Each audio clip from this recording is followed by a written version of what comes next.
Yes, ladies and gentlemen, good evening, young and old, both bond and free, both male and female. Welcome to the story behind the story. Golly, it's like we're having difficulties with our connection to our simulcast. We'll go ahead and continue. I'm sure Mr. Rowe will do his best to get it going. Seems like there's communications problems with Major Burdock in the Philippines and Jim, so well, we'll do our best. We'll have the recording.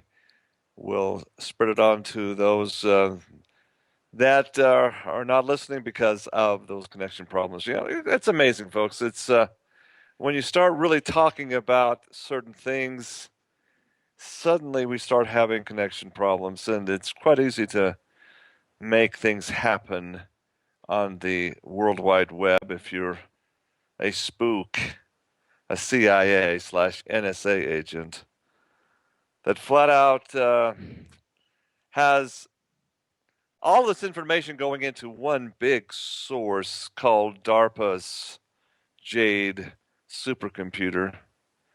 And this artificial intelligence transient being, ladies and gentlemen, is so super smart, you see, that it can tell that they're based on, of course, all of the social networking, all of your Twitter accounts, all of your Facebook accounts, all of our emails, all of Skype calls. Yes, Skype calls, ladies and gentlemen, are monitored by DARPA. Don't think for 1 minute they're not. That's why why the World Wide Web is so connected. And here's the reason, folks. You say, what Jade, this supercomputer, really can't count on is what's called the wildcard factor. Wildcard factor is simply, it really can't have any logarithm in its computer bank for the human brains that might be waking up. The 100th monkey theory, whatever you want to call it, a certain level of mass consciousness starts to break through the matrix. Folks, things start happening. This is the whole reason why we have hooked up through my co-host Alex Studer, through the incredible. Hello, Alex is with us. Yes, as always. Thank you, Alex, for joining us. We owe 8chan and that connection to you and your work, Alex. Thank you again for that. And well, I can't take all the credit. It came by actual just happenstance, chance through a friend of mine that I've gotten to know over the past 10 years or so. And at one point, he became interested enough in the blogging and stuff that I was doing with you that he began to describe this other thing that he was involved with. And he kind of, in a way, passed me an invitation to begin learning about it and becoming, I guess, what they call an anon. And it's taken some time. I've gotten, easily over a year now since that happened, but it's well worth the effort. Now I fully understand why it's encouraged of those who are new to really just lurk and observe how much activity there is, the language being used, the respect being given. It's a whole ballet, a dance of meticulous concern, and people really don't have time for newbies asking questions that could easily be answered if they just did their own homework. So I have a huge appreciation for what's going on. My hat's off to Jim and Burdock and everyone involved, and I'm just so happy that I was able to pass it your way so that you could be interested and included, and the same for Jim. I just putting you two in touch, I think, was just a marriage made in heaven. Well, thanks, Alex. I kind of wanted to go, a different focus, a different direction. As always, we need to keep, and I shut off a text to Dominique, and again, thank you so much, Dominique. I mean, talk about a soldier who's always there, always caring about what goes out here. I can't say enough good about Dominic and the entire here. the work he does is just amazing. And so, folks, the problem, last week we focused on the Las Vegas shooting, and of course that's tragic. It's horrific. It's see, but we can do one of two things on the show. We can buy into the fear mongering and say, golly, like other talk show hosts that I've listened to, that I've been sent clips on, and this and that, and I know certain talk show hosts are all about doing that. I know that's what they do. They want to have fear and trembling and upset people. You know what I'm talking about, Alex. You go back to this big oil rig spill a few years back, and here's all this massive amount of oil flooding in at Deepwater Horizon's bottom of its pipes were billowing out this huge amount, this volcano of oil, and we have many alternative radio talk show hosts at that time that were saying this is going to be the end of life as we know what this plume of toxic waste is going to continue to flow all the way through and poison the East Coast. You know what I'm talking about, Alex? And I said no. That and the correction that was applied. Goodness gracious, the Yeah, correction. Wow. Yeah, I'm saying, folks, no. I got kind of blackballed from quite a few radio shows that I used to be very involved with because I just said no. Because here's the reality, folks.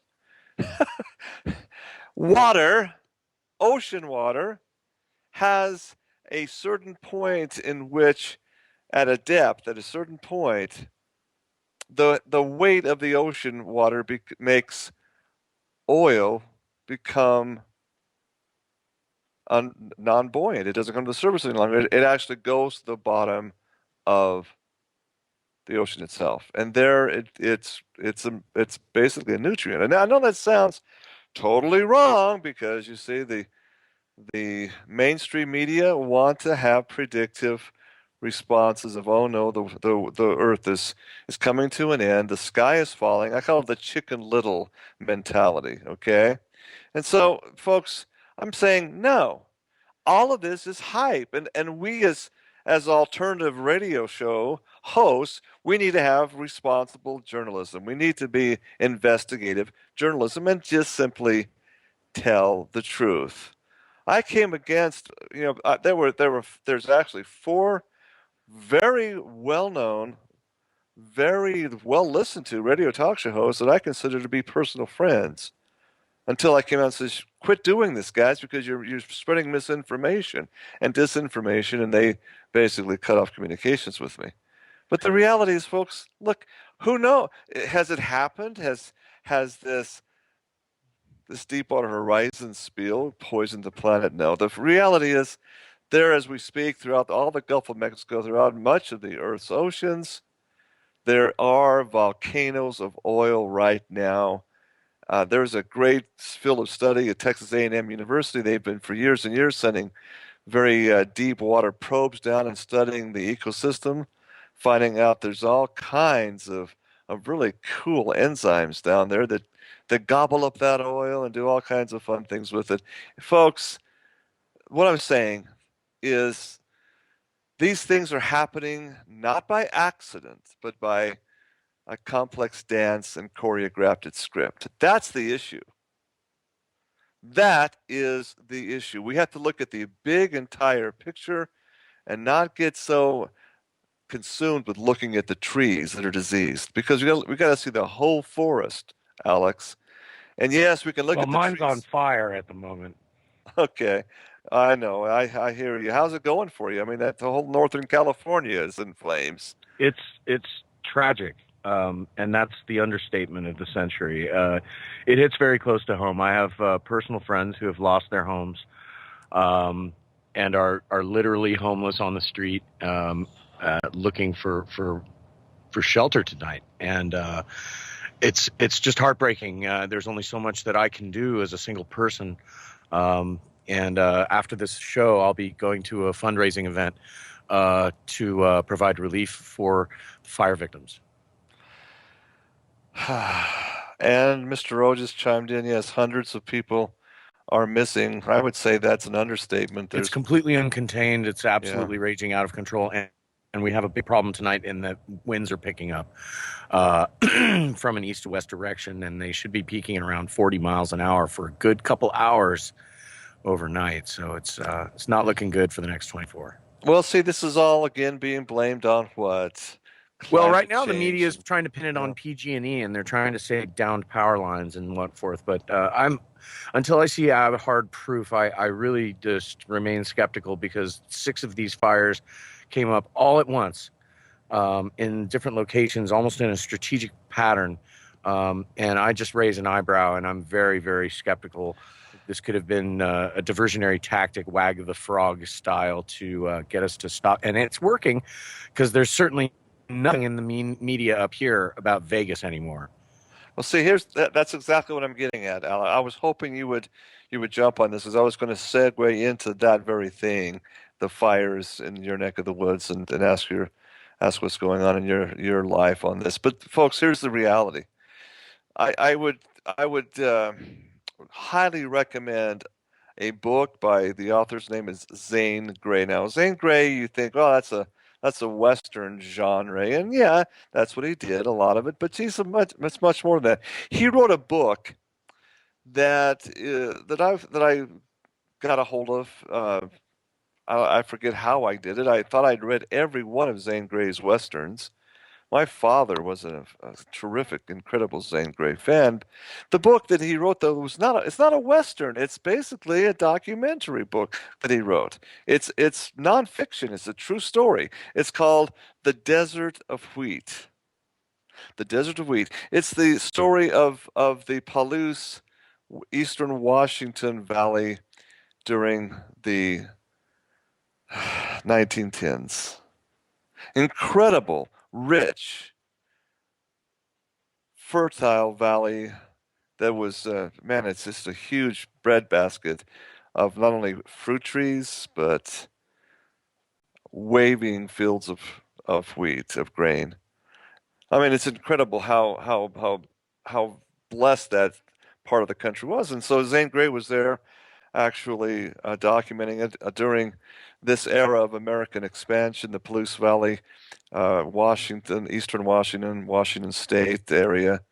Okay, was was one of the few areas in the country that was basically built building the way the American dream is, and it had neighbors and farmers fighting fighting the adversaries coming in, the nihilists, the union mobsters, this cancer that started in the eastern country around in New York, spreading to Chicago, L.A. You see the control mob bosses basically needed to get their hands and get unionized and do all of this in this neck of the woods. And the farmers said, no, we're happy. This is Happy Valley. We're doing just fine. Leave us alone. And this is documented in this book by Zane Grey, The Desert of Wheat. Now, why is it called the Desert of Wheat? Because of what happened. Systematic agents of nihilist agents of the Bolshevik persuasion. They're Bolshevik bourgeoisie workers that wanted to unite everything under their union banners. Okay, and this is the same exact funding that was eventually very successful in overthrowing the Tsar of Russia in the same time period. This is a movement that was not going on just in the Palouse Valley, but worldwide, ladies and gentlemen. This is a shaping of a new world order. Okay, the nihilists hated everything about the King James Bible, folks. They burned Bibles in the streets. They say we have to have a new order where the people, you see, are in control. But the farmers of the Palouse Valley and other places in eastern Washington said, "You people get out. We don't want you here. We are totally fine, and we are Christian, and we believe the Bible, and we are going raise our crops and sell them as we need to and just leave us alone. So what happened? There was all kinds of monkey wrenches thrown into the gears, including incendiary devices to cause massive fires, to burn the ripened grain fields just as they were getting ready to be harvested, massive forest fires created by these nihilists to create chaos where they could bring their new world order into play. This is an absolutely incredible microcosmal story of the big picture. And I submit exactly what's going on here, just as you said, Alex. This is a The whole thing stinks to high heaven, and I yeah. just, the timing is too convenient, and it effectively did. If it was in fact an orchestrated event designed as a diversionary tactic, it fully succeeded, and if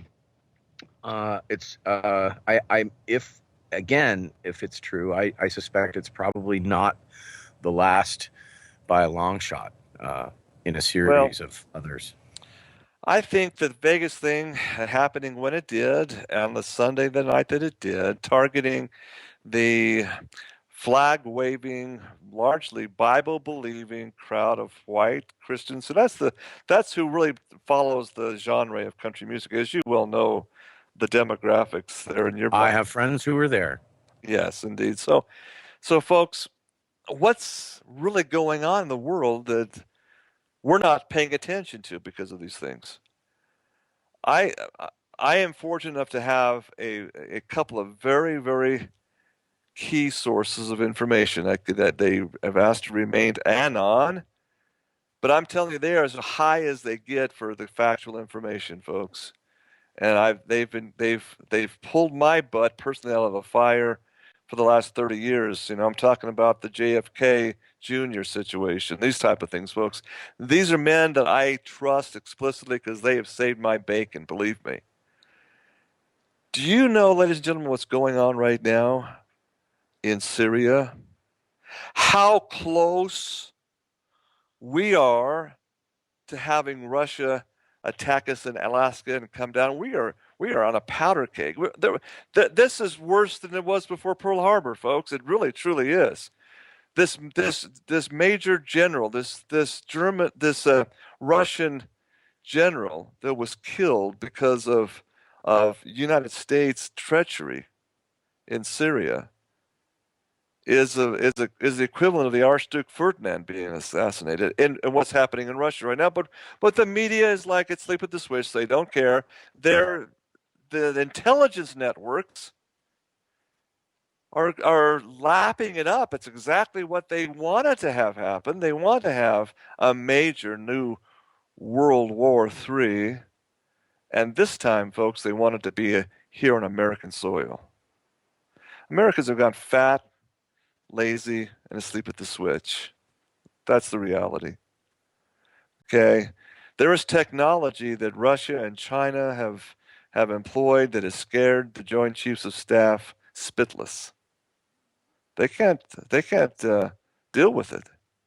We're not talking about conventional nuclear warfare, ladies and gentlemen. We're talking about overpowering numbers of new robotics, massive amounts of the war games that Russia and China there's an axis, if you will, of unity. There's Iran, there's Russia, and there's China in a strategic pact. We have NATO, we have the West against these three. Do you know, folks, that in their planning stages I believe they may be referred to as BRICS. Yes, in the last 3 weeks, ladies and gentlemen, intelligence agencies have indeed intercepted communications, and plans are in place for an invasion of the United States of America. They are fed up with us. And the sad thing is the intelligence agencies are happy about it because they want America to fall. It's all in their plans.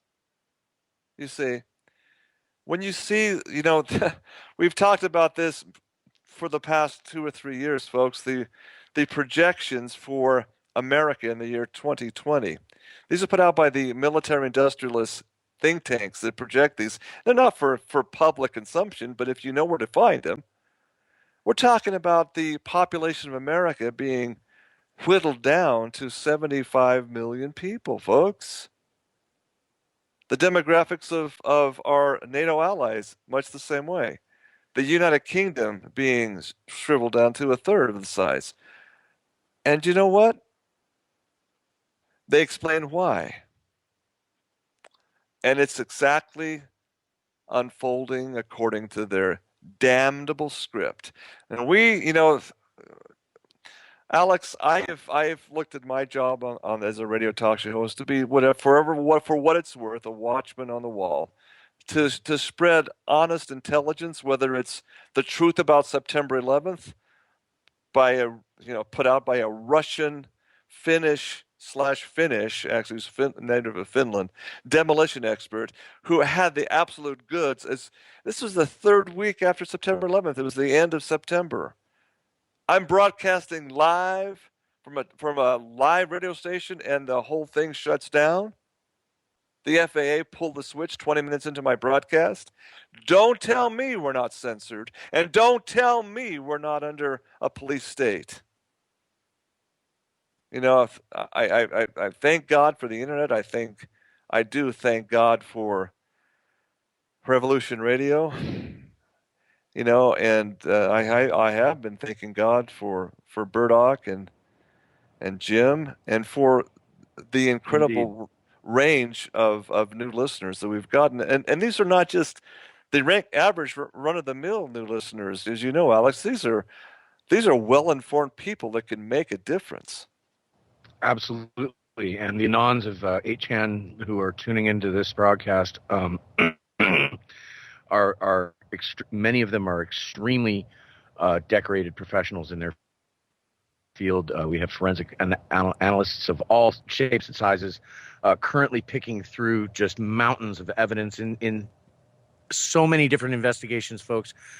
It's hard to really describe. I can say, if you really want to feel small and humble, lurk for a while around the 8chan politically incorrect boards and just see the momentum with which things are moving in so many ways at once.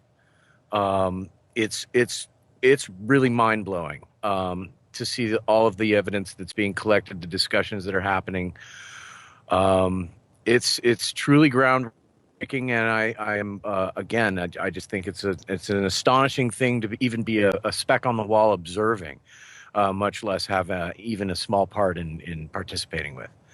So again, it's hats off to everyone, and let's keep it going. I think that's one of the points that Burdock continues to make, is that as long as these networks are allowed to exist, this is our last line of defense in a very literal sense against our very mortal enemy in a very current ongoing war. That now bullets are actually starting to fly, folks. This is not a drill. This is actual, Yes. survival, folks.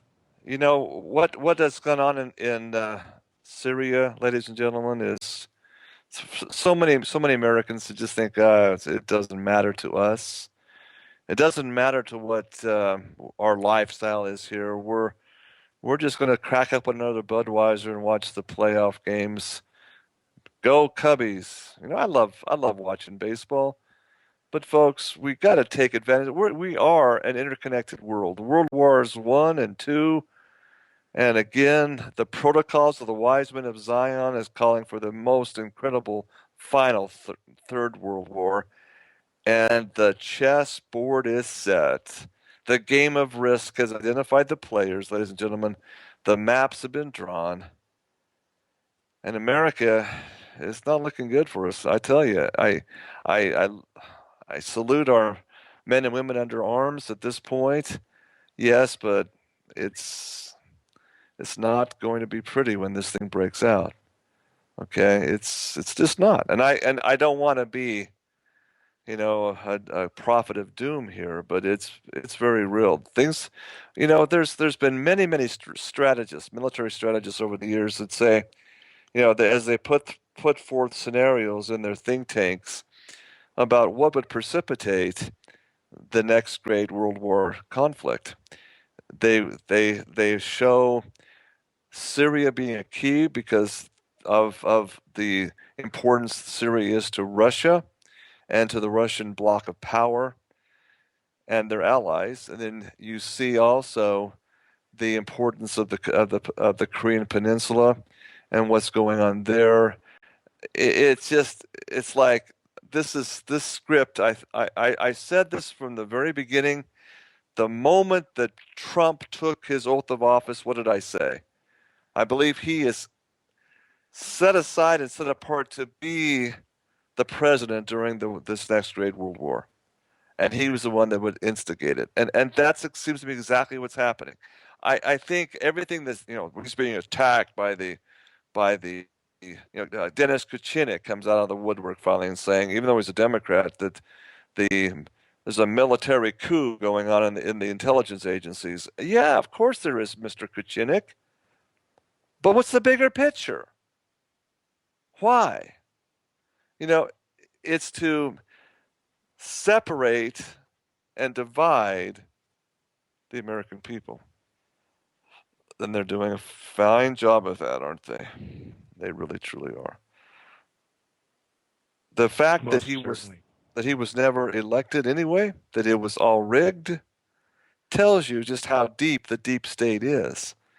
And their agenda for America is summed up in one word, and that's high treasonous. Treasonous. Two words, high treasonous. And that's the reality. I'm just so thankful too, Alex, that we've that I have developed such a strong friendship with Edward Hendry. I'm talking to him about every week, sometimes two Okay, or now three that I times. can take credit for. Yes, you sent me the book, but I'll tell you, as I pick his legal his legal brain. Okay, he's a lawyer and a very doggone good one. As I did some investigative work into what he does and talked to some of his people who work around him, they have the highest of respect for Mr. Hendry. He's good and he's sharp and he knows what he's talking about.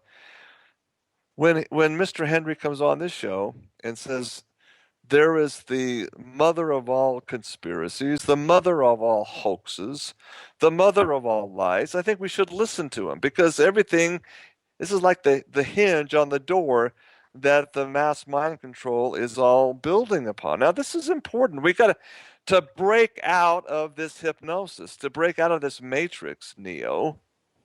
I love Yeah, how he describes it as the Pythagorean cornerstone, which serves as the origin behind all Freemasonry worldwide. it is, folks. It has to be. Now, even the Christian apologists, I mean, this has been a real eye opener to me, Alex. As you know, you've been in the email chains with Pastor Jim, who was on this radio show. Okay, Yeah, he's firmly in denial over this, and it's interesting. it's Of course. it's interesting because you have to understand what people's backgrounds are, whether they're a Christian pastor or a musician, stage manager like you are, Alex, and myself. Our life histories are different. Our life experiences are different, so we're going to have different worldviews and we're going to have different paradigms. This is what's so great about 8chan and Major Burdock's group, in my opinion, because they're allowing people with different viewpoints to come and focus together, and that's what's needed. It really is critical not to disparage one another, not to say you're a shill or you're this or you're that. No, it's just to come and reason together. The Bible says to do that, to come and reason together and come to consensus. You know what? Wow, I had no idea Jim Catlin worked at one time for NASA, was a NASA employee. He brought that out in his last email exchange. He says, I just find everything. That says a few things. Yeah, it does, because you see what Edward Hendry is responding back to him. He says, Jim, with all due respect, right? You're not going to be shut up because you're useful. You're not questioning them.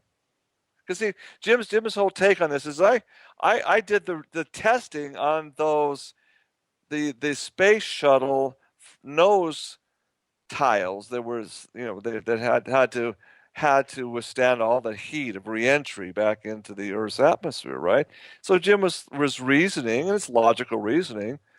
I did the testing on him. I was there working with him. What a this is if this is such an elaborate hoax, the NASA moon landings, all of the NASA uh, photos and all this of the blue marble.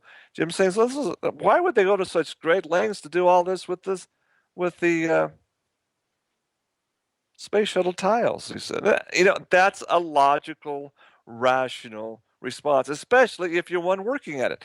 And I loved Edward Hendry's answer to him. He just basically said, of course, it's so compartmentalized that they're going to make all these things appear to be so normal. But my response was going back.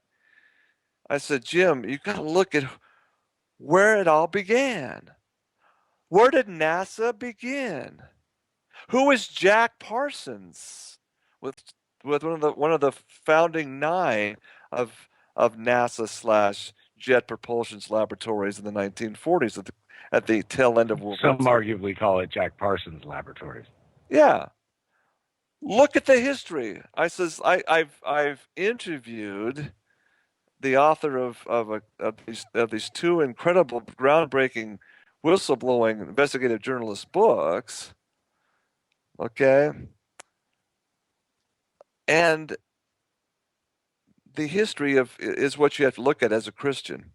We're talking about 9 individuals. They're all listed. And Alex, do you remember my presentation there at Conspiracy Conference about weather modification? I went into that. I gave documented Sure do. residence of all that. Peter Levenda, yeah, he put it on his book, but as I interviewed Peter's on the story behind the story, the questions I asked him about his sources and the documentation he provided to me is an open and shut case as far as I'm concerned. This is very, very accurate and very pertinent and germane to the conversation. Because what is it? These 9 individuals in a wooded forest in Maine, around Kennebunkport, where the Bush family estate is, right? They have this séance. This is the 1940s, folks, just after World War II. And in the séance, they actually channel 9 other ascended, quote, masters they tell them they're orbiting in a mothership that's invisible to everybody in the planet Earth. They're invisible. They have a cloaking device, but they're channeling, and they've chosen these 9 men and women to be the elite to bring us into the space age. Hello, excuse me. You see what I'm saying here, Alex? These ascended wise masters, one of them claimed to be none other than Horus, the god of Egypt. Okay, do some study, folks. That's clearly, if you look at some of the apocryphal texts, the Arabic book of the infancy of Jesus, for one, identifies Horus as being Satan incarnate. Okay? We're talking about a core group of individuals that are human individuals, right? That are totally sworn their allegiance, and I'm talking about in blood, ladies and gentlemen, blood oaths to follow the precise instructions of these 9 gods. Because that's exactly what they claim to be. Not angels, folks. Gods, plural. Now, That just didn't. That's where it began. That's the beginnings of this occultic group called NASA/Jet Propulsion Laboratories, ladies and gentlemen. When you understand that's the origins, you have to understand that it's never stopped. They always have their channeling done. They have these scrying, these witches, if you will, these Satanists that come in. They they're channeling and giving. They actually speak.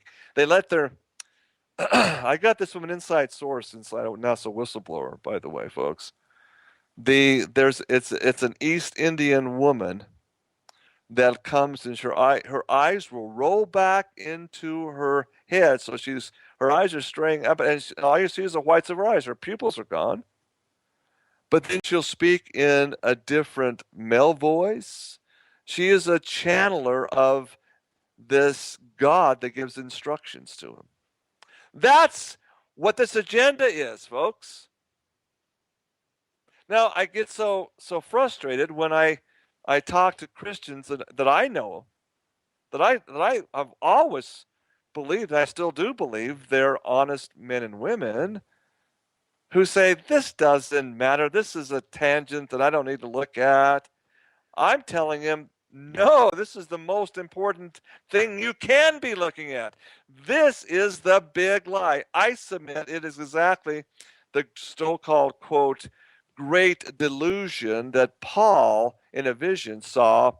Paul the Apostle, and he wrote this in a letter to Thessalonians. Man, this is the same Saul of Tarsus, folks, who saw the resurrected Lord Jesus Christ on the road to Damascus, okay, and became his voice and mouthpiece. He was shown by the Savior, ladies and gentlemen, what will happen in our day, in the modern era. Paul wrote to the Thessalonians, and he said that before the second coming of Jesus Christ, there would be this great delusion, not in just one part of the world, all over the whole world. And he said it would cause them to believe a great lie, and that many of the very elect would be deceived in this. Alex, what could possibly be the great delusion? Well, I think Mr. Hendry kind of named his book in such a manner. The Greatest Lie on Earth is the title of the book. Now, you know, Alex, we've had our conversations, and when we broached the subject on this great radio network, we were told this is off topic, this is taboo, this can get you shut down to talk about it. And I said, I appreciate that. I need to pause for just a second and give credit to our producer, Dominique, at this point, because I was at this point, as you're describing the timeline, at this point, I was very much like any normie out there in complete ignorance of this well-hidden, what I now perceive to be deception. And so when it first came to me, I rejected it and I insulted it and I ridiculed it and da-da-da-da. And if it were not for Dominique's persistence, I would never have looked into it in the first place. So thank you, Dominique. You know, and myself too. Dominic told me, look about that. I says, oh, please. See, like anybody else, I fully admit when I have been hoodwinked and brainwashed. And you know, I'm ashamed to say I was a Mormon for 35 plus years. Okay, I'm ashamed to say that, but I was hoodwinked and believed a lie. It happens.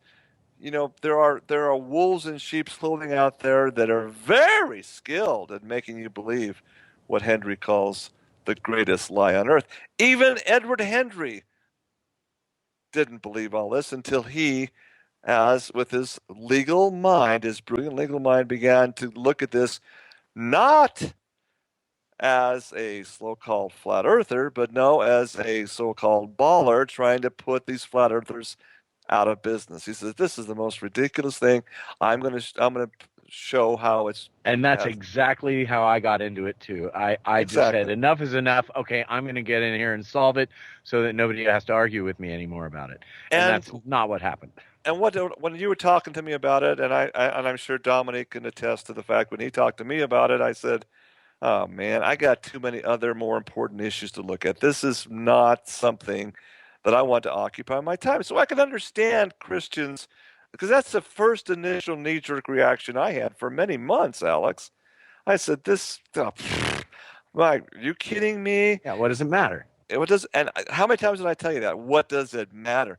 Honestly, I don't really care. I said many times, if we're on a flat or a round Earth, or even if we're on a ball of Swiss cheese, okay, as long as I know that I have a Savior and that He's died for me and I have a relationship with Him, it doesn't matter. But see, when you dig into the understandings of it, the full measure, Henry makes a great and important point. You cannot know Jesus of Nazareth, who the Bible says is the creator of this world, without understanding the nature of his creation. That's what Paul wrote to the Romans again. Okay? We have to understand the things that are made to understand the creator that made them. And if you don't understand that, you are thinking you're having a relationship, but you're worshiping a false god. You're no difference than worshiping the Horus of the nine, and that's where we got this focus. We have Burdick with us now. Wow. Dr. True, Well, I'm what did you sorry sleep? about the delay here. Did you sleep in there, Major, or what? I did mean to report to you earlier that our studio, and this is true, the studio is going through a power outage at the moment. Well, And but it was a scheduled power outage, so it was, and lo and behold, they decided to start it at 10 o'clock our time and go through noon. So, but after That's that, convenient. yes, sir, I did close my eyes for a while, and I just woke up to you. fantastic. Welcome. Good morning to you, Major Burdock from the Philippines, the great city of Manila. Thank you for joining us again, and we'll have the first hour available on recording for you to share as you need to. Oh, we've been discussing in Alex's world. He's there in the Northern California. Wildfires are raging, and golly, it's a big thing up there. People are dying and missing. It's a conflagration, a holocaust. Should I dare use that word, Alex? Well, I don't know what word to apply to it, but I've never seen anything like it before. You go to your local store where normally you could be able to buy a NIOSH N95 particle mask. Not today. All sold out. Like I said before, after this show is over, I'm going to go attend a fundraising event to benefit the survivors of the fire. And there's a lot of displaced people right now. It's an ongoing story. It's very tragic. Well, yeah, Major. I'd like to also jump in and because of this entire thing, one of the last genuine, really wonderful ISPs, internet service providers, that actually does care about people and they care about privacy as well. But Sonic.net, they're based in Santa Rosa. They've what Dane Jasper does and has done. But what he did is we got an email, all of us who uses VPN or his services, got an email from him saying, "Hey, listen, don't call us asking you. A lot of our employees' houses burned down. Don't. We're a small ISP. Don't call us bitching about the irregular hours of customer support. Here's if you want to." If you want to open up your house for somebody whose house burned down, this is how you do it. And he wasn't doing it in a real sarcastic way. I mean, it was the most eloquent letter I've seen, turning something which is a customer support nightmare for these folks into something saying, hey, where are you? Where are you located? Here's how you can help. So, and the other thing, too, I'm going to put a seasonal spin on this entire thing. When vineyards burn and it happens from time to time. It's a dry area from time to time, especially in that area. This is not the first time these fires have cropped up at this time of year. No, but remember Gunlock Bunshoe about 8 years ago had a really bad fire, and there is something that's really good about it, because one of the employees who I knew there went over to the burn area the next year, and it was just filled with morel mushrooms. I mean, and that is gold. That's, you're more than right. Your We know this from forestry management. We learn that occasional controlled burning is good for the soil. Oh yeah, and mushrooms. I mean, folks, there's going to be so many mushrooms next year. You need to go up to Napa, and I mean, every place up there, the best restaurants are going to be serving mushroom dishes. Remember that you had this ASS that he decided that he was going to burn out up in Marin. All of everybody's it was basically an insurance job. He built a cave and wiped out the vintage because he was selling wine out the back door and couldn't keep up with his lies, and he destroyed years and years of people's really, really hard work. Well, the wine that survived, people got together up there and made barbecue sauce out of it. So it really will. That's a community that's really, really strong, and I think one of the reasons that it's strong is because it's on that end of the bridge. Hey, are you following what Mr. Rowe is telling us on the? I'm seeing some of these comments. Why don't you summarize? Wow. Well, what Mr. Rowe, come on, say hello to the listeners. Mr. Rowe, our producer. Hello, ladies and gentlemen. This is Mr. Rowe. Yeah, I'm also in the local area, and I took a little trip because I have some friends that actually have a house in Santa Rosa, and also I'm on the other side of the Carquinez Strait here, and there were some fires also in Fairfield, Napa area, where they were going. I have a police scanner, and at one point I was listening to them evacuate on a voluntary basis some of the houses. They were asking people if they wanted to leave. And there were reports of looting if the people left. As of yesterday, they were not letting people leave for food to go in or out. Some folks were being escorted back if they wanted to shelter in place.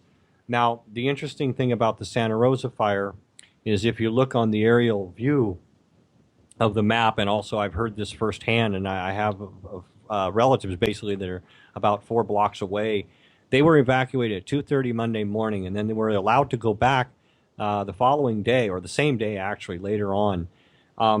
The police that I talked to said that they were identifying bodies of missing people, not by the bodies, but by the identification numbers on pacemakers, or what was left of teeth.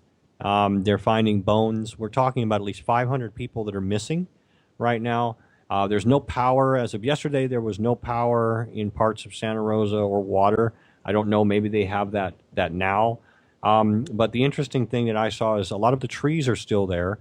You have an extremely destructive. It looks like every house was completely leveled. I mean, it looks kind of like every house had a gas explosion, but it's just ash, and it was hot. It melted glass. But we're finding half-burned plastic garbage cans and pine trees that go up at the flick of a switch. If you look at a pine tree wrong, it goes up, and they're okay. So I am deducing that it looks like, from what I see, someone dropped something from above. Now, what would do that? Well, white phosphorus, for one. If you were to drop white phosphorus from a drone, let's say, or a quadcopter from 1,500 feet or so over a localized area, that would react with the air. That would burn hot and fast, and probably leave the trees alone if that wasn't targeted, because it burns in a localized spot like that. That's incredible, Ro. Would you mind me using Roe? I'm writing all of this. I don't Would mind. you mind, Roe? Would you mind me quoting you as Mr. Roe? I've never quoted you before. Yeah, that's fine. You can quote me as Mr. O, no problem. I have my own show here as well on Revolution Radio. So I'm available on Thursdays at 5 p.m. on Studio B, if anybody's interested, by the way.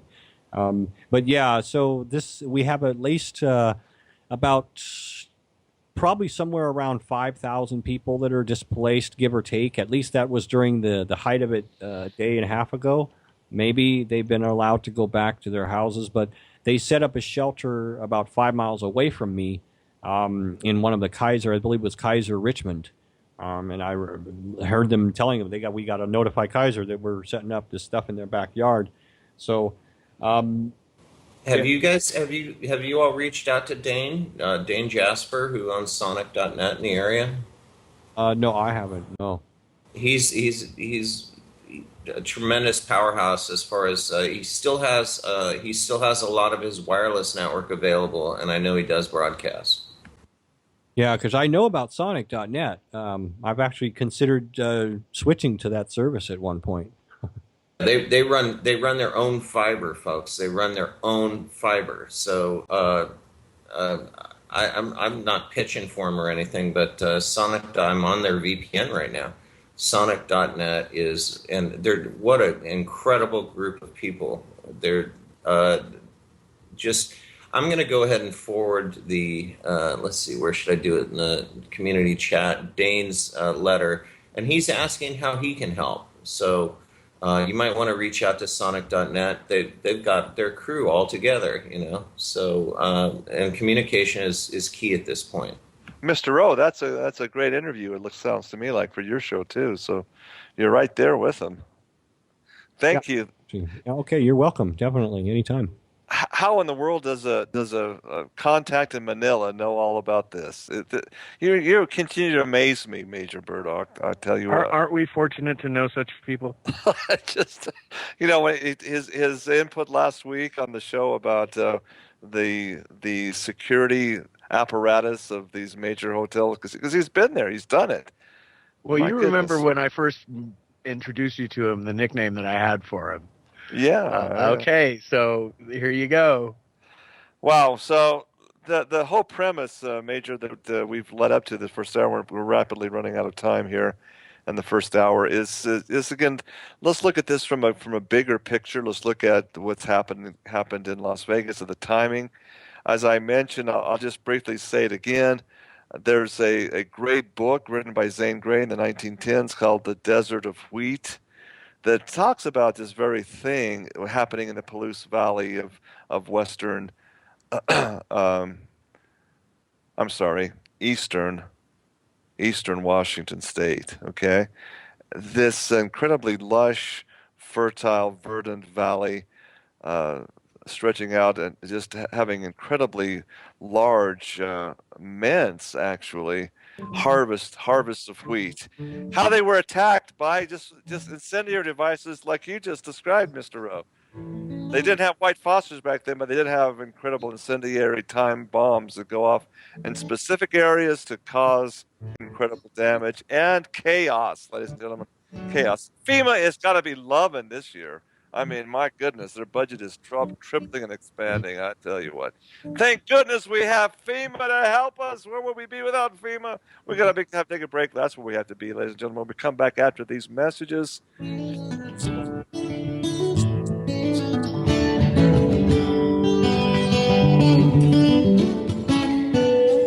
to Revolution Radio.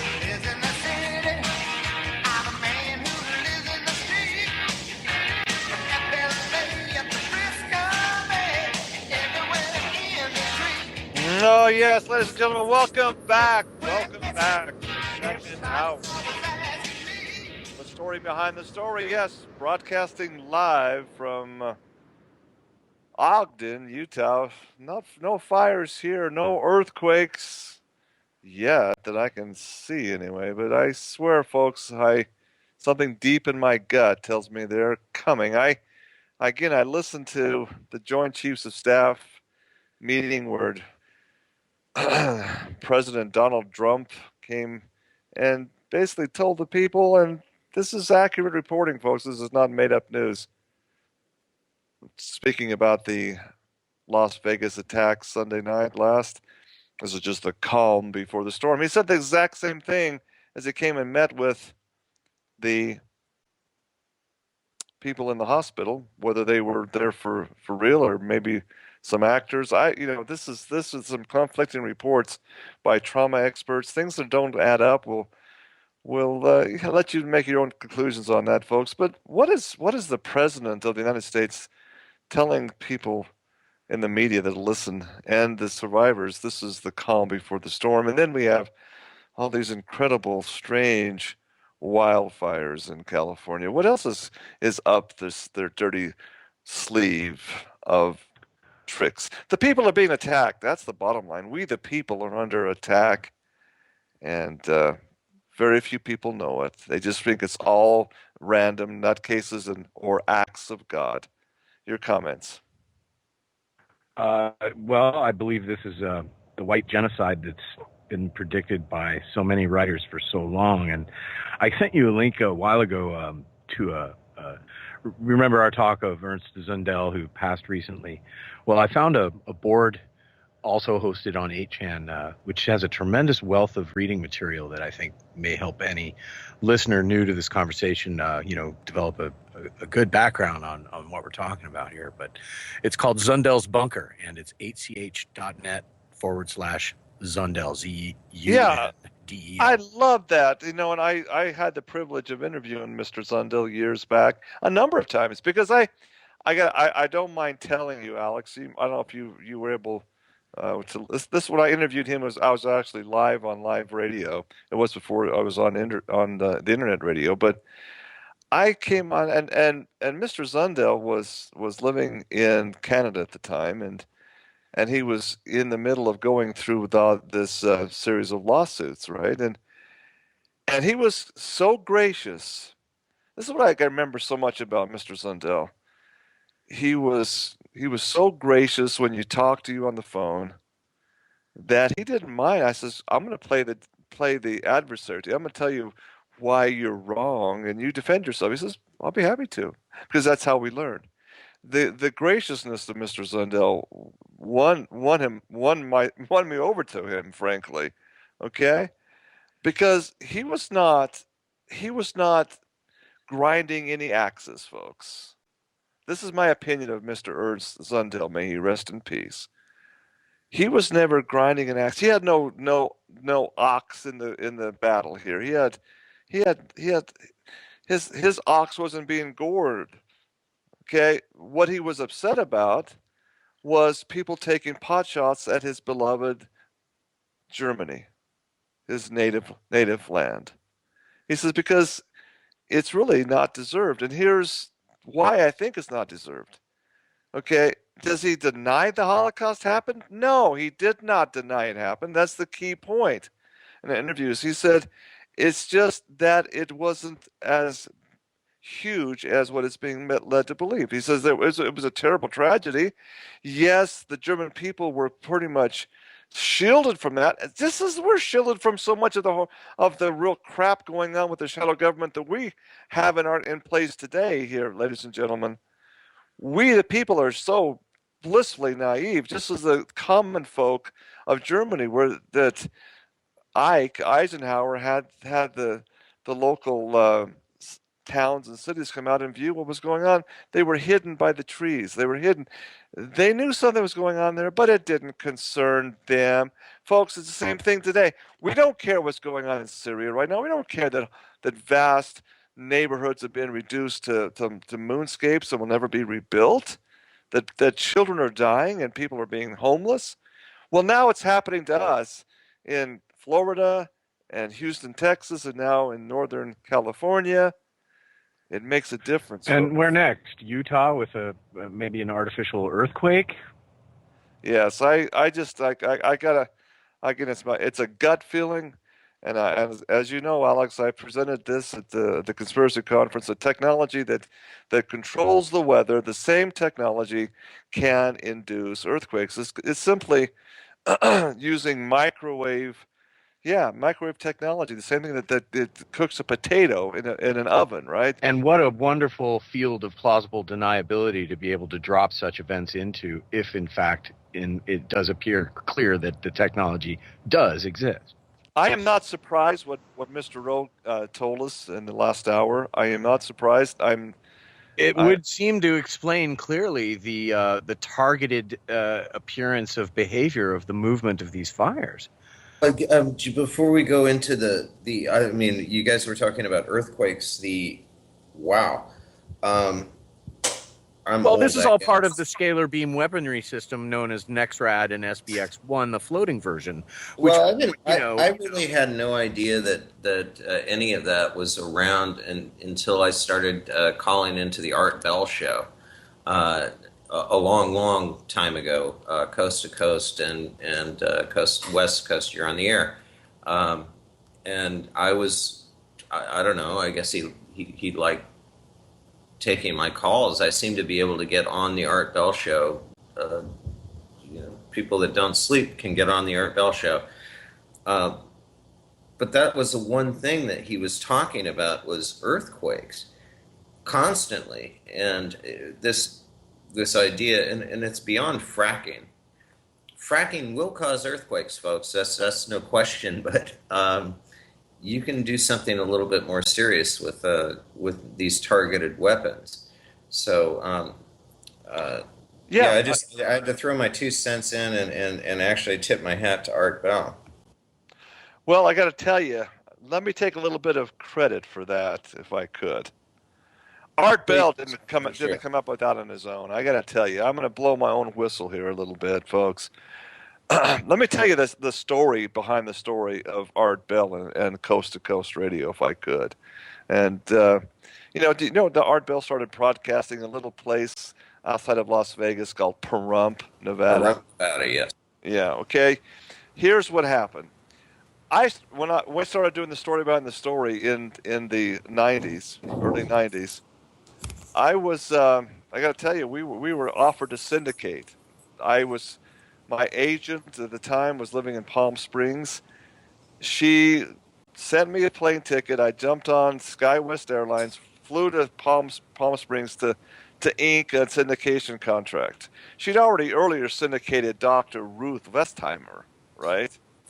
And so we had this little photo op. I mean, I have a picture of me standing. I'm 6'7".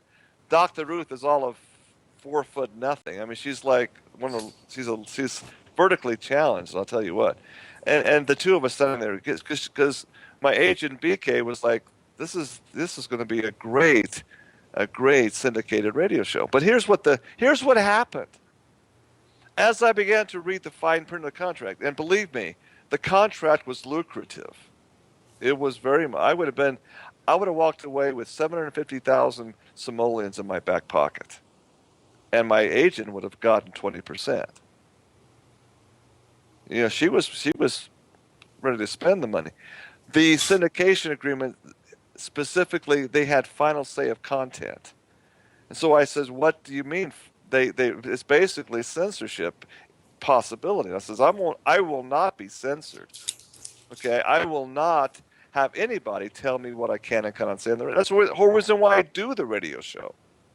Okay, and specifically, I says, I want to know specifically right now what is off limits to talk about. And you know what it was? Anything to do derogatory with the nation of Israel and Zionism in particular. Now, at that time, I didn't have anything I didn't have an ox to gore in that fight. I was like Ernst Sundell. I didn't know, okay? But you know what? When I saw that, I says, you got to be kidding me.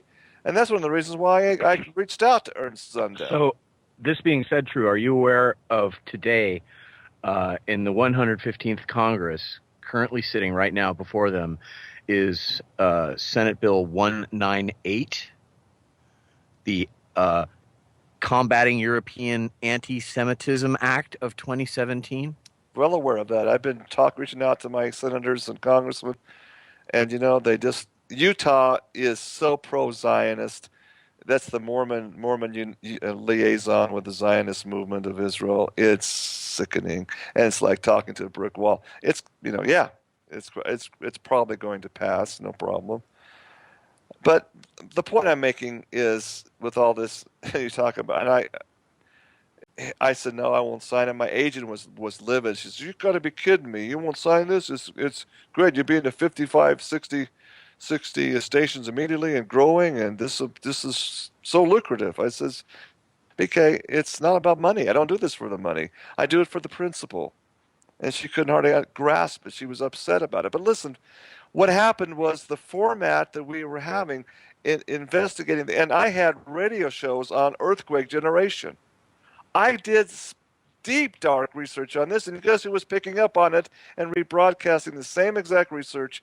Little Art Bell out of, and we had interviews with whistleblowers of Area 51. We had all of this going on, and Art Bell picked up on it and got a syndication contract, and Coast to Coast Radio was the result of that. And that's the reality, folks. Clear Channel, the folks who syndicated Art Bell in Little Pahrump, Nevada. I like to think that I at least was the idea that got Art Bell on the map. I just say that because that's the true history of the story behind the story. Not that it matters, but I'm telling you, folks, what does matter is the technology to create earthquakes is extremely real. This is why we have the geological seismic stations positioned all across the world. They know the tectonic plates are constantly in motion. Yes, by the same thing we had the whole. I'm going to have a whole show on earthquakes. I think we should, Alex, bring all this in because the same patent technology. Not a moment too soon either. Yeah, the same patent technology that I discussed a month or so ago on whether it's a force modifier. Guess what? This is part of the military's bag of tricks. They can make it happen, and the U.S. Geological Survey and others that have utilized these and keep these seismic stations on. They're saying the technology is beneficial because we won't have earthquakes. We can keep the New Madrid fault from devastating the east coast. We can keep the San Andreas fault from moving. We can do all this, but I keep saying, yeah, you can, and I hope it's benevolent. You know that the technology's there, but in the hands of a crazed Zionist-run cartel of Satanists, man, anything can go And crazy. how much sickness is involved in the amount of funding that California alone has received in the early earthquake warning system? There you go. And Mr. O just typed in again, there was a 4.0 quake in the exact spot of the fires today, just a few hours ago. Things, man, I tell you, I see it from the big picture, folks. I see the entire forest. I see the mountains that are forested. I don't see the trees, okay? I see the big picture, or at least I try to see the big picture. And this is why I'm so supportive is the best word to say of Mr. Henry's premise and all that he has done in all of his books. We just talked about two of his books. The True Report about September 11th. Oh, what a great book that is. That's a must read, folks. And of course, The Greatest Lie on Earth. The hinge, the proverbial hinge on really what drives this whole deep state. The science, the atheistic structures. That is it. Now, I wanted to throw this out, Alex, because, man, I bounced this off of Edward Henry in a number of places and times, and I am in the process of writing my own book on this. I really think it's that important, and it's simply called the title of my book. I've got it about a quarter of the way fleshed out. I need to fill the volume now. The book is going to be entitled "The Geocentric Jesus." Now, I wanted that title because I wanted Christians to say, "What? Is this guy some kind of a nutcase?" because I want you to get to the heart of the matter that I've had in discussions, private discussions for hours on end with Edward on this topic. It really is that important and that critical for this very reason. Oh, absolutely. And I'm a huge fan of geocentrism, and I believe there's even now a geocentrism.org. Okay, one of the things I do take claim to being. My doctorate, my PhD, is in the field of nutrition, and my whole doctoral thesis, folks, my research paper that was peer reviewed, that allowed me to get the doctorate degree, was all about the properties of water when minerals work as frequency carriers in water carriers. So I mean, I think I'm pretty much uniquely qualified to talk about water. Now I talk about water. Let me bore you with some personal facts. In 1987, I was well on my way to becoming a multimillionaire in the field of financial planning and estate structuring. Okay, I worked very closely with the highest level of the Mormon LDS Church by basically working, putting farms and ranches and Las Vegas properties, by the way, into trusts that would go to the LDS Church owned, and replacing them with life insurance and mutual fund portfolios. And that's what's basically what my job was. I had incredible referrals from the Mormon faith themselves, and so I was making a lot of money and making it quickly. Okay, what happened to me in 1987 was a real wake-up call. I was a young man. I was born in 59, okay, so I wasn't even quite 30 years old. I had an apocalemia episode where I was just not eating correctly. I ate a lot of nitrate foods. I loved Chinese food. I loved processed foods. I had a very low potassium spike that went out, and I did a Pistol Pete Maravich on my business. I was talking with some group of people. I woke up in an ambulance being electroshocked to start my heart. I'm 28 years old. Okay. I was told by the EMTs that came and put me in the ambulance that this was the last shock. They say we do 7 whacks, and if you're still flatlining, we pull a sheet over your head. I was on the 7th shock. Well, they found out when they got to the emergency room and did blood work that I had almost no traceable potassium in my body. Low potassium is what I was suffering from. And so that caused my heart to stop. I was clinically dead in the ambulance. Okay? That's what's called a near-death experience, ladies and gentlemen. And let me tell you, at least in my situation, I just didn't sleep. I was out of there. I was off planet. I shouldn't say planet. I was off plane. And you don't really, was it just something that your mind was playing? I thought about this so much over the years, folks. This was back in 1987. Was this just a dream? Did I really meet this individual? Did I really have the choice to stay or go and come back and make a difference? So folks, I was shown things. I really, truly was. And I got to tell you, I put this back in the back of my memory because it didn't really jive in what I didn't. I was looking down at the earth, and it was not a globe. All right? It looked like it was a circle. It was a big, round, circular thing, but it surely wasn't a spinning globe. And I didn't realize. I didn't piece this together until I read Henry's book. So I've talked with Henry about this in depth. You see, what I know, folks, is the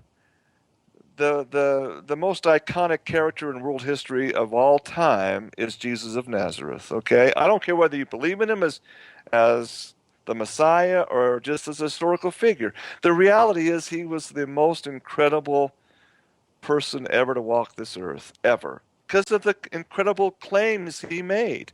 Either he was what he said he was, or he's the most incredibly wacko person ever to walk the plane. And the reality is, folks, the witnesses that came forward and all of that was there, and the validation of the texts themselves lead you to, even if you're an atheist like Lee Strobel, The Case for Christ. I've interviewed Lee Strobel and others who've written books on this. Professed atheists that really critically analyze it. Lee Strobel was a columnist for the Chicago newspaper, and flat out took him a year to put this piece together, and it made him a believer. Folks, the reality is you can't ignore this individual.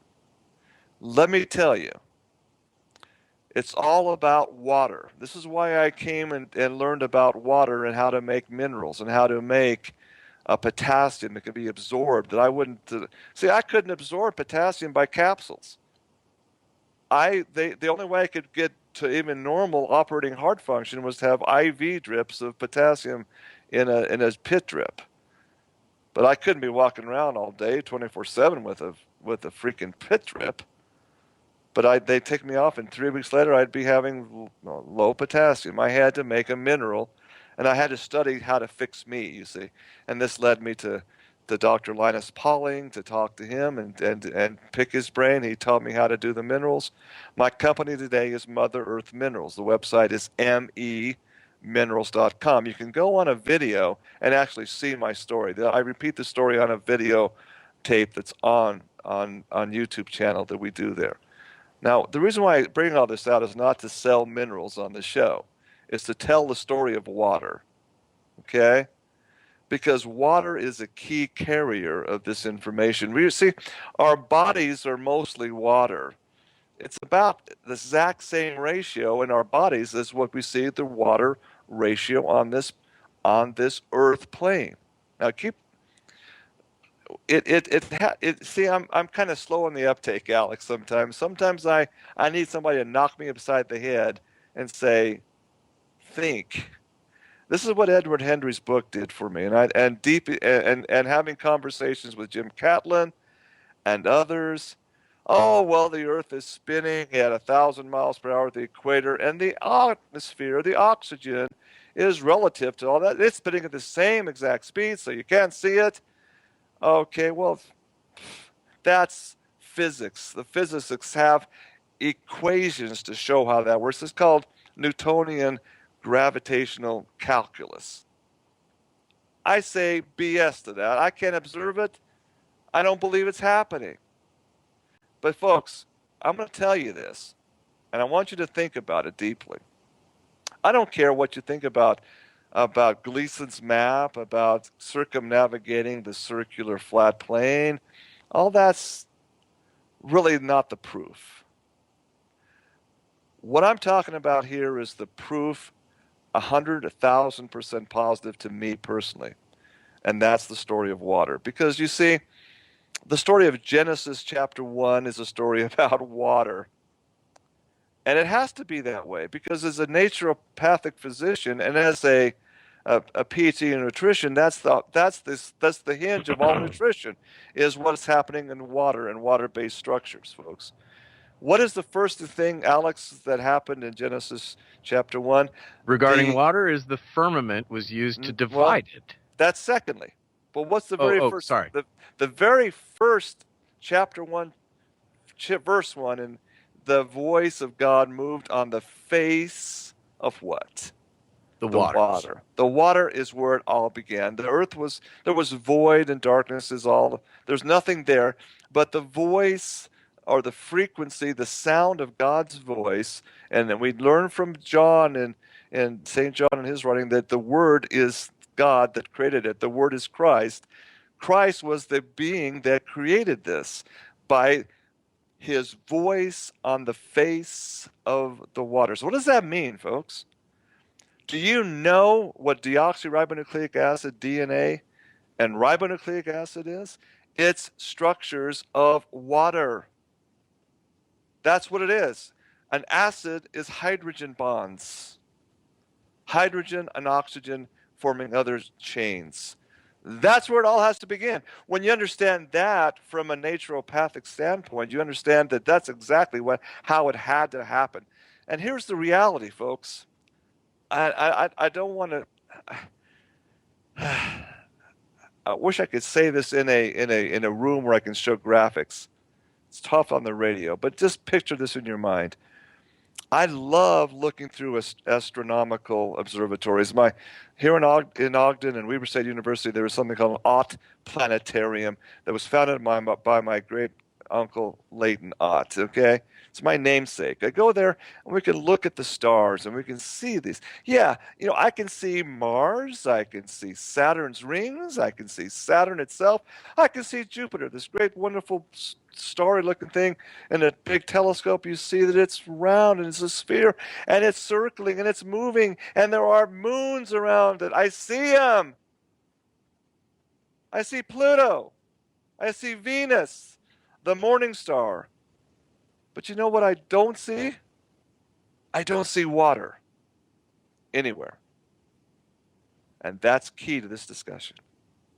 Just because I'm looking out at planets and spheres that are moving and in an orbit and structuring around the sun doesn't mean that the place I'm looking for them at has to match them.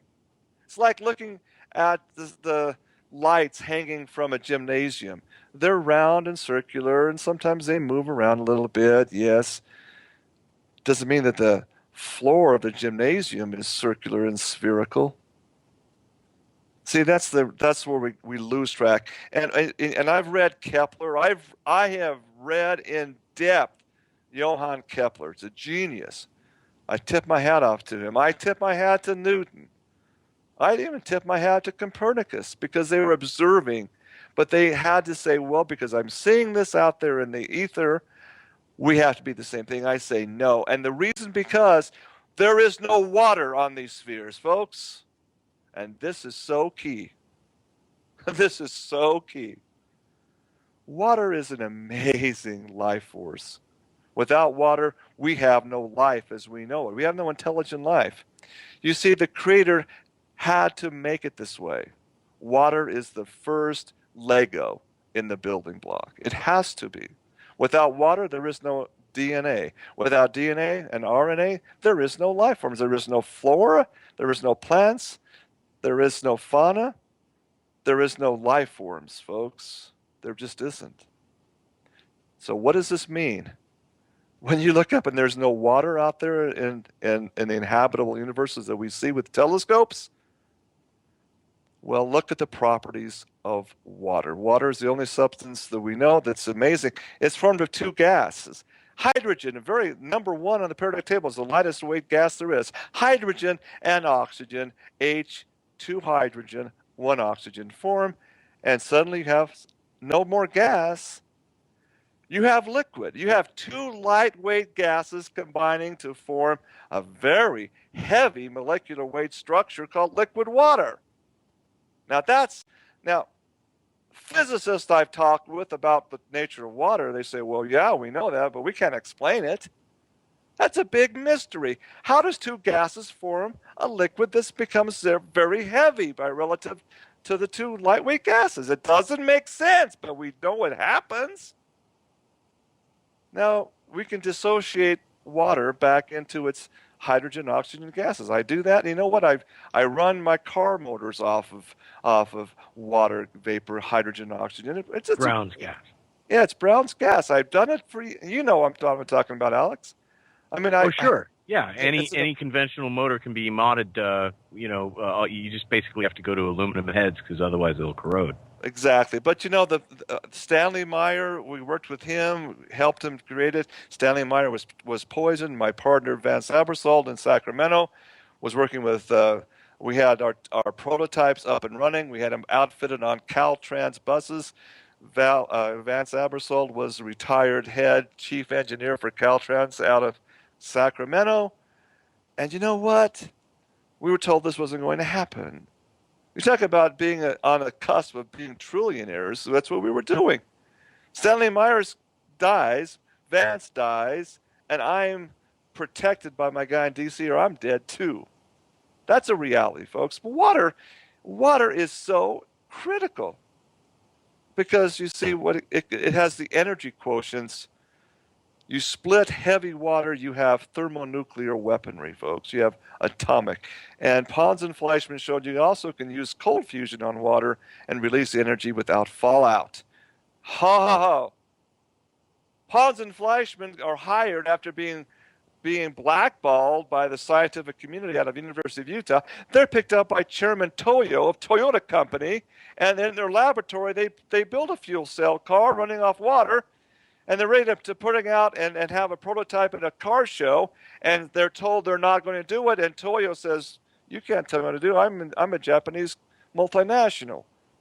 And you know what happens? Suddenly, all of their mysterious accelerators mysteriously stop working correctly, and they have all these crashes. And Toyota stock dips to record lows, and their company is on the verge of bankruptcy and brought to their knees. Don't tell me this is coincidental. So the water-based Toyota car is not going to ever even see a show. Now, I say this because, folks, you got to have a reverence for water that I, Dr. A. Truott, have a reverence for water. This water is amazing. We as Christians, believing Christians, understand that Christ said you have to be baptized by water. He came to John the Baptist to be baptized, to have this process where you're immersed in water and rebirth. We spend 9 months in a mother's womb of water, for heaven's sakes. Only when her water breaks do we come into this world as a living creature, folks. Water is so essential to the Creator. And to know water, I submit, to know the Creator, because you see, Jesus of Nazareth turned water into wine at the wedding feast. That was the first thing he did that was recorded as his first miracle. Then he walks on the water. Then he calms the water. He's the master of water. He has to be, because in Genesis 1, his voice spoke on the voice of the water and changed it, and became the creation we know today, this earth. His footstool, the Bible says. The earth is his footstool. What does this mean? Okay, water is amazing because you know what? When it accumulates together, look at the pictures of the floods in Houston, okay? These torrential rains that so massive, if they were in Utah, would cover the entire state, the level state of Utah, with 17 inches of water from top to bottom. This water, these floods are forming. Look at them closely. Water always meets its own level. That's a key word. Level. In my dictionary, it says level is synonymous with being perfectly flat. That's my Webster's dictionary. I looked it up. Level means perfectly flat. Alex Studer, do we talk about sea level, or do we talk about sea? Yeah, they don't call it arc? sea curve by any chance, do they? Sea No, they call it sea level. Water is always flat. If it's curved at all, you're looking at it on a microscopic level, and you're looking at adherence and adhesion, surface tension that allows for droplets to occur, and or variance due to wave patterns that affect the surface of the water. But in a perfectly unbothered, motionless state, water is always perfectly flat no matter what. And that's its property. Yeah. If you guys don't mind me jumping in, about 4 hours ago, coincidentally, we posted on the Goldwater a new claim that because the sea level is supposed to be rising, and it's sea level. Now, who's doing this? NOAA, maybe? The same people, those people? All of a sudden... That's basically the aqueous version of NASA. Right. Now the sea level is is actually rising, or it's not rising, it's going down, according to whatever Noah is talking about. I just find it interesting that you folks are using the word level on that. Yeah. Well, see, here's the point. No matter if you're in the Pacific Ocean or the Atlantic Ocean or the Indian Ocean or the Mediterranean Sea, sea level is measured at zero elevation. It just is. My sweetheart and I went on an Alaskan cruise, and it's so funny. She blushes every time I tell the story because we've gone into some of the high lakes of the fjords that are freshwater, not salt water of this and that, and so she wants to know what the elevation is. Lake Pend Oreille is a beautiful lake at 2,800 feet elevation, but it looks so wonderful as you go through it with the Alaskan type of scenery. So we're going into Fingers, going up to Glacier Bay and around. So the the not the captain, but the person in charge of the cruise line comes up, meets us on the promenade deck, right? And she's talking. They ask, "Do you have any questions?" And my sweet wife says, "Yeah, could you tell us what elevation we're at?" She's thinking freshwater going up into high alpine lakes, and this guy looks at me like, "Is she blonde on purpose, or is this real?" He says, "Well, we're about the 5 stories up. We're about 550 feet, 60, 70 feet. No, we're at sea level. Sea level is sea level is sea level. No matter where you're at in the world, that's the reality." Now, folks, you got to see the properties of water being level. Whether if it's an elevated freshwater lake, there is always water level of that lake. The lake might have runoff of snow or rain, and it might raise or it might lower, but it's always the same level at that point of measurement, whether it's the east shoreline or the west shoreline. Even the lake is 100 miles long and 50 miles wide, or 2 miles or 1 mile. It's universal. The lake level is measurable across the flat plain. Now, that being said, I've done experiments years before on this subject because this fascinates me. Water, as being one of the properties that it has, you can stretch a carpenter's level, if you will, of a flat string completely across of any expense you want. 50 miles, 1,000 miles, 2,000 miles across the Atlantic Ocean. It doesn't matter. That level is going to be level with the water, except the water may be moving with waves and other things, but it's flat. The water is level. And again, the definition of level is perfectly flat. Now, we have 70, 60 some odd percent of the earth is composed of oceans. 2/3 is oceans. Given that property of water, folks, how can you believe for 1 second that NASA's pictures of the blue marble is accurate? Water does not form a curved arc. It cannot.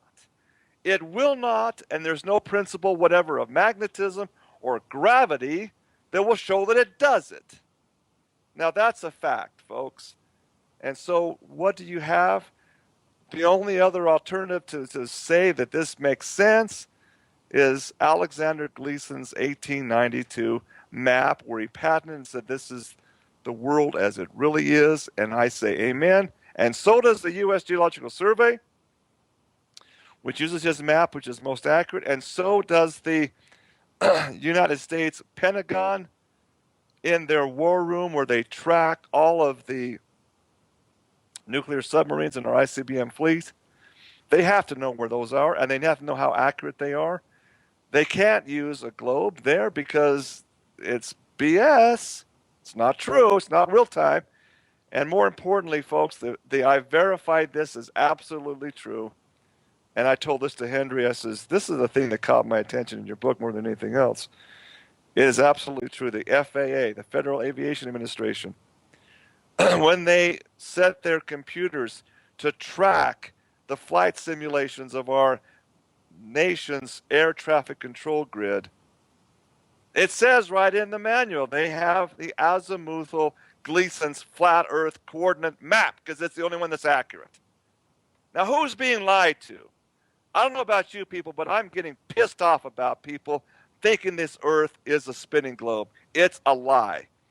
Hendry is absolutely right when he says it is the greatest lie on Earth, because every other lie of this damn conspiracy is hinging on that one important hoax. And that's what I have to say tonight, folks. It's critical important, if you have any standing or anchor in faith of any kind, to worship the God that is the creator of the complete creation, the true creation. If you're not doing that, you're worshiping a false God. It's as plain and simple as that. It's almost better that you're an atheist than to worship a false God, thinking you're worshiping the right one. You might as well go back and be part of Poharik's group or Jack Parsons' group of worshiping Horus and the 9 gods of NASA. See the problem you have here? Either you're worshiping a false god like NASA's worshiping and following their marching instructions, or you're following the true God of creation. There is no middle ground. It's either left or right, black or white. You're wet or you're dry, Alex and Major Mr. Rowe. I'll shut up and let you just comment on what I've just said, because I'm telling you, unless we get through to the people on that level, it doesn't matter what we say on the show otherwise, because nothing else really will make a difference. You have to break through that programming, that mind control, that hypnosis. Call it the Matrix if you want to, but that's how they control us. They understand the hive mentality. They understand the herd mentality. They understand the crabs in the bucket. If one crab starts to get out, the other crabs will pull them right back in the bucket, because, you see, they understand the mental dissonance that goes on when you're under hypnosis of a lie. They understand this, and they've utilized it. Dr. True, this is an open invitation, I think, because of the practicality, the experiments that are going through. Have you been down to the Panama Canal? Yes, and that's a great point. And so Yeah. the Suez Canal is even better, 100 miles. Well, it is, and I mean, Burdock knows a thing or two about Panama. Yeah. Well, what I'm doing is I'm going to extend you an open invitation. I used to live on a boat in the canal, and the people need help. You need at least 4 line handlers, a captain, and a couple crew to get through the canal. And you're going from one ocean to another, and you go through a lake in the meantime, and it's a fascinating experience. I don't know how many times I've done it, but I sign up every single time that I can line handle. I sign up.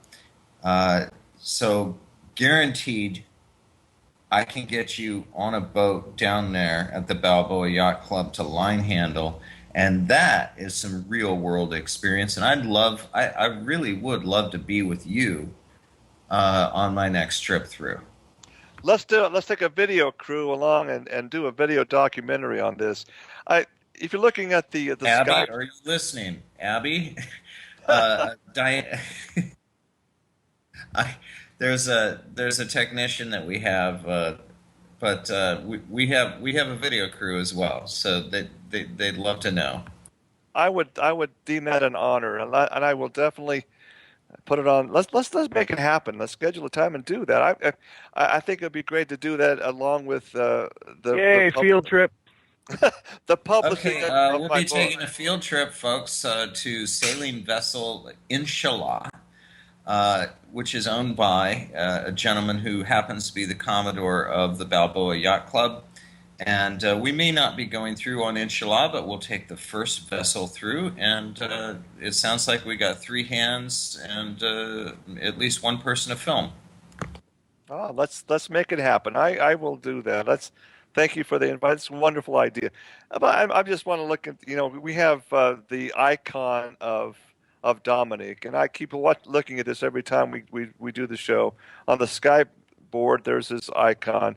You see his plane that's flying. It's like a lightweight glider, but look how level the wings are. But look at the ocean there, the water that he's flying over.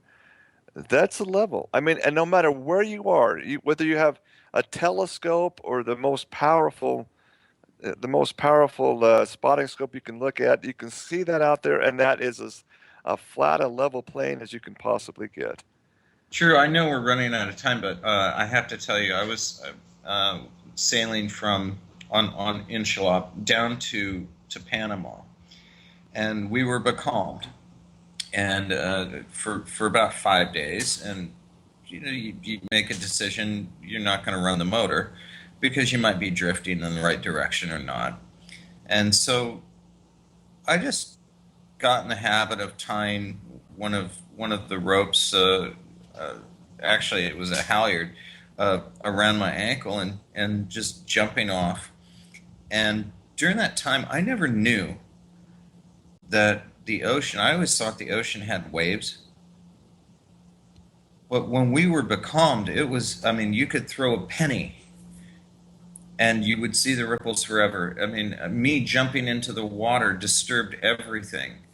It was, and I was that way for 5 days with a rope around my leg, so comfortable that I actually fell asleep floating in the water, just tethered to the boat. So I understand flatness without any sight of land. Yeah, great example, Major. Thank you for that. That's exactly right. Everywhere you look, left, right, north, south, east, west, it's all level plane. How can this, if you look at a geometry figure, and geometry, folks, is geo-earth measurement. The whole thing about dissecting arcs and levels and squares, all this is named anciently how to measure the earth. Geometry. See, if the earth was really an arc, it would descend, the ocean the horizon would go down 8 inches every mile. That's not very far, but And it to would be go. more pronounced. You would be looking further down the higher you climbed up, which is not the case. The horizon remains at eye level no matter what elevation you climb to. If you take the blue marble and put that structure on on a scale, when you're on the ocean, you would have to see a hump in the middle, a slight curvature of or the plane picture. You would see an arc directly underneath the plane there. You would see and you could graph it with a radius. You can take a picture of it, lay it flat, you can measure it. Folks, it doesn't happen. So that is absolutely proof. I mean, complete proof by observation that NASA is freaking lying to us, that we are not on a globe. And I don't care where you go with that, folks. And what are the things that Henry and I were discussing, guys? And this is so important.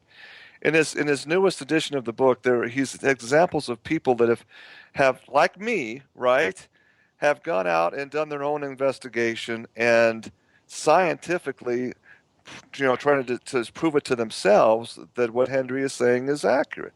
So they correspond with Ed, and they says, wow.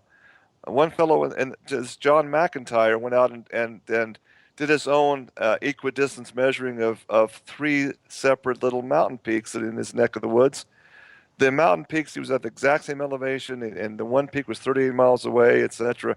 And yet it all showed exactly what Henry said. And he says, "You're right. If this Earth was a globe, we would have a difference in elevations on this other mountain, but we don't." So he says, I know it now, I see it, but he still said to Henry, he says, his cognitive dissonance, his brain was not letting him accept that it was exactly what we talked about. And the reason is why? Because of programming.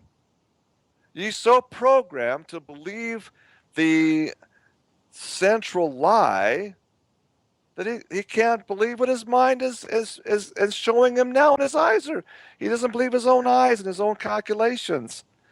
That's a dangerous hypnosis, folks. That's my point. We've got to break through that, and the 100th monkey theory has to come to play here. If we ever wanted to change deep state, if we ever want to get up under this this yoke of oppression, we have to throw off this hoax. We have to throw off this lie and come to recognize that this is a creation of an incredible individual named Jesus of Nazareth. That's who he is. Now you understand why I've been calling it Emperor Has No Clothes on steroids. Yeah, it's that important. And the very fact that Nighthawk and others that are so good and so well-meaning would say we can't talk about this on the show. Why? I asked Nighthawk why it's taboo to talk about this, and his response was, because every time we do, the listenership drops off to zero. People just say that's enough. There's no credibility there. Bam, and that's proof of how widespread and how great the delusion actually is. All the more reason to simulcast. True, we're happy to simulcast. Yeah, there you go. I said, fine, let's talk about it logically. We don't need to call it flat Earth. We can call it flat water. Water level. Okay, let's talk about the Earth's water levels, the sea level.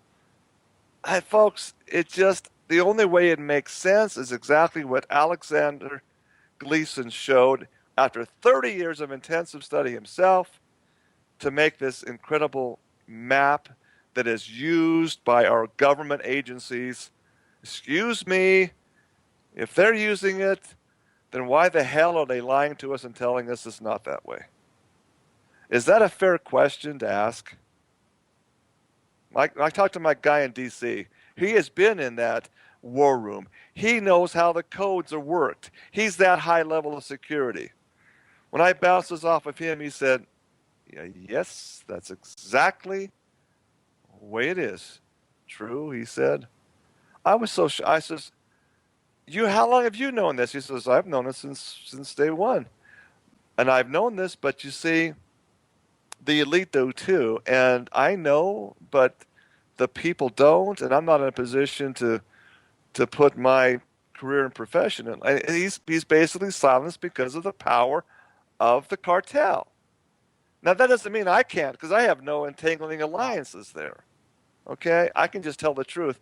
I asked him, why do they do this, Dr. L? Why are they doing this? And he says to me, one word, control. Think about it, ladies and gentlemen. Think about it. Mind control. We can do show after show after show of MK Ultra and how they make these undetectable CIA slaves like Mr. Paddock and others. It's not a question of how many people are mind controlled, folks. It's the question is how few are not. Are you one of those few? Alex, thanks for being on the show tonight. Major Burdock, as always. Mr. Rowe, thank you so much for your input and your timely additions. We'll see you next week, ladies and gentlemen. Think about what I have to say and think it out yourselves. Look at a body of water. The larger, the better. See for yourself. It's amazing. Thanks for listening. Thanks again. Talk to you next week.